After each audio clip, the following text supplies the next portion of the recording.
ایک دن صبح کے وقت میں گھر سے نکلنے لگا تو گیٹ کے آگے ایک سفید رنگ کا کتا لیٹا ہوا تھا۔ میں نے پاؤں زمین پر مارا کہ وہ ڈر کے بھاگ جائے، پر تب غور کیا کہ اس کی ایک ٹانگ خون سے لت پت تھی، جیسے کسی نے اینٹ یا پتھر ماری ہو۔ وہ کتا ڈر کر زخمی ٹانگ سے ہی لڑکھڑاتا ہوا اٹھ کر تھوڑی دور جا کر بیٹھ گیا۔ میں نے غور سے اس کی شکل دیکھی تو محسوس ہوا جیسے وہ تکلیف میں رو رہا ہو، آنسوؤں کے نشان باقی تھے۔ مجھے ترس آ گیا اور جس کام سے نکلا تھا وہ میں بھول گیا، اور اندر آیا اور کچن سے تھوڑا دودھ اور رات کی پڑی ہوئی روٹی لایا۔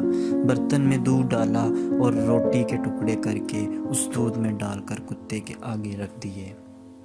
وہ اتنا ڈرا ہوا تھا کہ اس نے مجھے پاس آتا دیکھ کر وہاں سے جانا چاہا، مگر دودھ کا برتن دیکھ کر وہیں بیٹھا رہا، اور جب میں دور جا کر کھڑا ہوا تو اس نے وہ روٹی کھانا شروع کی۔ اس سے زیادہ میں کچھ نہیں کر سکتا تھا اور اپنے کام پر چلا گیا۔ دوپہر کو واپس آیا تو وہ گیٹ کے آگے لیٹا ہوا تھا۔ میں نے پھر سے روٹی اور دودھ اسی برتن میں لا کر آگے رکھ دیا، پر اس بار وہ مجھے پاس دیکھ کر ڈرنے کی بجائے پونچھ ہلا کر جلدی جلدی روٹی کھانے لگا۔ 3-4 دن یوں ہی میں نے بلا ناگا 3 بار اسے روٹی کھلائی اور اس کی ٹانگ کو جو زخم تھے خود ہی ٹھیک ہو گئی۔ اس دن کے بعد میرے گھر میں ہر آنے جانے والے کو ایک چوکی دار کی طرح سونگ کر چیک کرتا تھا۔ رات کو کوئی کھٹکا سنتا تو فوراً بھونک کر خبردار کرتا۔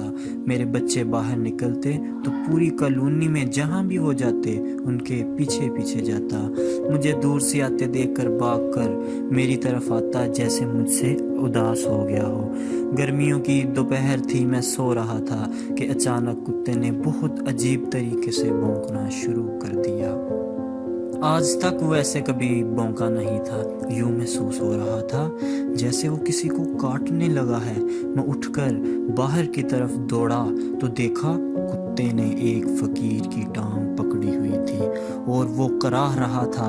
میں بھاگ کر اس کے پاس گیا اور مجھے دیکھ کر بھی کتا اس کو چھوڑ نہیں رہا تھا، یہاں تک کہ میں نے ایک چھڑی لے کر کتے کو مارا، تب جا کر اس نے چھوڑا، اور فقیر کے پاس جو ایک بوری پڑی تھی اس کے قریب جا کر اس کو منہ سے کھولنے لگا اور زور زور سے بھونکنے لگا۔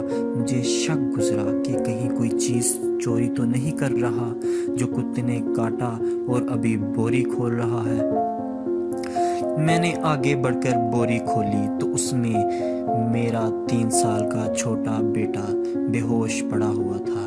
میرے پاؤں تلے سے زمین نکل گئی۔ میں نے بچے کو نکالا، محلے دار بھی اکٹھے ہو گئے اور یہ سب دیکھ کر لوگوں نے اس فقیر کو اغوا کر مارنا شروع کر دیا۔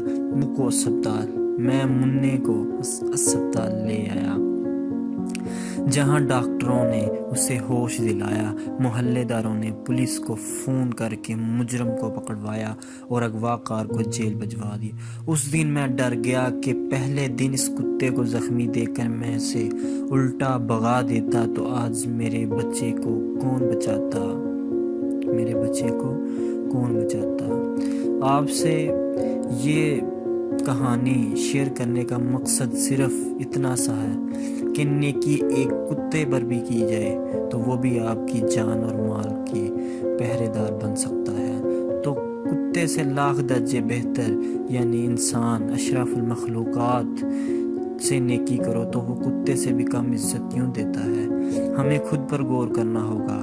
اللہ نے تو ہمیں عظیم مخلوق بنایا، مگر ایسا کیوں کہ آج ہم کتے سے بھی کم وفادار ہیں؟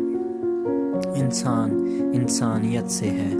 اسی لیے علامہ اقبال نے اپنے ایک شعر میں کہا ہے، درد دل کے واسطے پیدا کیا انسان کو، درد دل کے واسطے پیدا کیا انسان کو، ورنہ اطاعت کے لیے کم نہ تھے کروں بیاں۔